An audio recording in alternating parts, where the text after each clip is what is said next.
നമ്മൾ ഇൻറ്റീരിയർ വർക്കൊക്കെ ചെയ്യുമ്പോഴേ നമ്മുടെ ഡോറ് അതാണ് ഏറ്റവും മെയിൻ സാധനം, നമ്മുടെ ഔട്ടർ ഫിനിഷിൽ വരുന്നത്. അപ്പോൾ അതിൻ്റെ എഡ്ജ് ബാൻഡിനെ കുറിച്ചാണ് നമ്മൾ സംസാരിക്കുന്നത്. നമുക്ക് എഡ്ജ് ബാൻഡ് നോർമലി നമുക്ക് പല ടൈപ്പിൽ പല തിക്നെസ്സിലുള്ള എഡ്ജ് ബാൻഡ് അവൈലബിൾ ആണ്.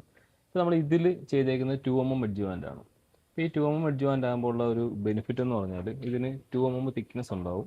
അപ്പോൾ നമുക്ക് ഈ സൈഡും ഈ കോർണറും ഈ എഡ്ജസ് ഒക്കെ നമുക്ക് പോളിഷ് ഒരു കെർവ് ചെയ്ത് പോളിഷ് ചെയ്തിട്ടാണ് ആ ഒരു ഫിനിഷിലാണ് ഇത് നമുക്ക് കിട്ടുന്നത്. പക്ഷെ നേരെ മറിച്ച് ഇത് 0.8 എഡ്ജ് ബാൻഡാണ്. ഇതിൽ ആ ഒരു പോളിഷിങ് കാര്യങ്ങളൊന്നുമില്ല, ജസ്റ്റ് ഒരു ബാൻഡിങ് മാത്രമേ വരത്തുള്ളൂ. അപ്പോൾ സാധാരണ നമ്മൾ ഈ ഇൻസൈഡ് കാർക്കേസ് വർക്കിനൊക്കെ നമ്മൾ ഈ ഒരു 0.8 ആയിരിക്കും യൂസ് ചെയ്യുന്നത്.